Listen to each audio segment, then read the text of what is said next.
Victoria Chen's Louboutins clicked against the concrete as she stumbled toward her car, each step sending lightning bolts of pain through her spine. The parking garage was empty, silent except for the hum of flickering fluorescent lights. At 42, she'd built a tech empire worth $800 million, crushed competitors without mercy, and earned a reputation as the ice queen of Silicon Valley. But none of that mattered now as her legs buckled beneath her. She crumpled to the cold ground, her designer handbag skidding across the oil-stained concrete. The experimental medication she'd been taking for her degenerative spinal condition had stopped working 3 days ago. Her doctor had warned her this might happen, but Victoria had ignored him, just as she ignored anyone who suggested she slow down. "Please," she whispered to the empty garage, tears streaming down her carefully made-up face. "Someone help me." Footsteps echoed through the structure. Victoria's heart raced. At this hour in this neighborhood, she knew the odds weren't good. She tried to pull herself toward her car, but her legs refused to cooperate. "Ma'am? Are you hurt?" The voice was gentle, concerned. Victoria looked up to see a man in his 30s wearing a janitor's uniform with Danny embroidered on the pocket. His face was weathered, tired, but his eyes held genuine worry. He knelt beside her, and that's when Victoria's blood ran cold. She knew that face, Daniel Morrison. 3 years ago, she'd acquired his small software company, promising to keep his team employed. Instead, she'd gutted it for the patents, laid off everyone, and sold the pieces for profit. Daniel had come to her office, desperate, explaining that his wife had just died of cancer and he had 2 young daughters to support. Victoria's assistant had escorted him out while she returned to her conference call without a second thought. "Please don't hurt me," Victoria gasped, her voice breaking. "I can't walk. My legs won't work." Daniel's eyes widened in recognition, and Victoria saw it. The flash of anger, the tightening of his jaw. She'd ruined his life. He had every reason to walk away, to leave her here suffering the way she'd left him suffering. Instead, he took off his jacket and placed it under her head.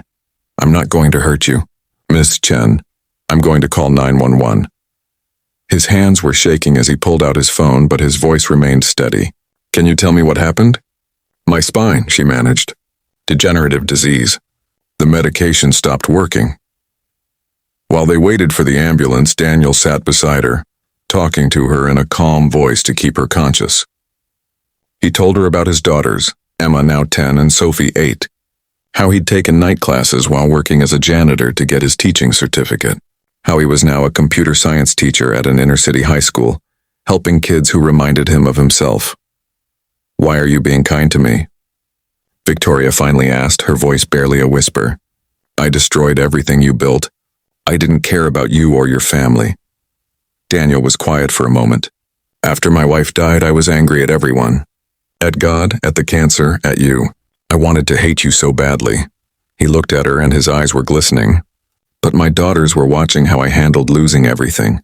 If I became bitter, if I let hate consume me, what would that teach them? My wife always said that hurt people, and healed people heal people."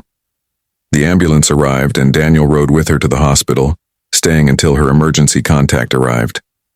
Before he left, Victoria grabbed his hand. "I'm sorry," she sobbed. "I'm so sorry for what I did to you." "I forgive you, Miss Chen," Daniel said simply. "I forgave you a long time ago. Not for you, for me, and for my girls." 3 months later, after surgery and intensive rehabilitation, Victoria walked into her office with a cane and a new perspective.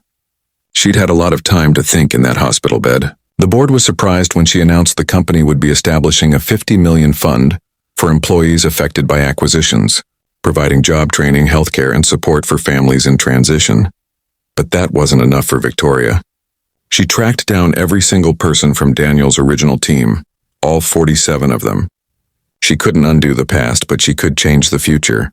She offered jobs, invested in their new ventures, wrote recommendations. It took 2 years, but she personally helped each person find their footing again. The real change came when she showed up at Daniel's high school. Over the next year, Victoria's company established a technology education program in 15 inner-city schools. They provided equipment, training, internships, and scholarships. Daniel helped design the curriculum, insisting that the program teach not just coding, but ethics, empathy, and responsibility. One afternoon, Victoria was visiting the school when she saw a teenage girl struggling with her laptop, tears of frustration rolling down her cheeks. Victoria sat down beside her. The girl explained she'd been trying to build an app to help her grandmother with dementia, remember to take medication, but the code wasn't working.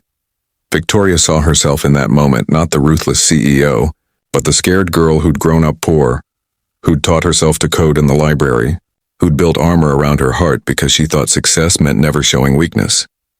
You know what the difference is between a good programmer and a great one? Victoria asked. Great ones know that failure is just part of the process. She pulled up a chair. Let's figure this out together. Years passed. Victoria stepped down as CEO and devoted herself full-time to the Education Foundation. Daniel became its director, and together they expanded the program nationwide. On the 5th anniversary, one of their first students gave the keynote speech. She'd graduated from MIT and launched a startup creating assistive technology for elderly people with dementia. After the ceremony, Victoria stood at the back of the room, leaning on her cane. Daniel approached and they stood together in comfortable silence. Thank you, Victoria finally said, for not leaving me on that garage floor, for showing me that there's a better way to live. Daniel smiled. Thank you for listening, and for proving that people can change. My daughters needed to see that.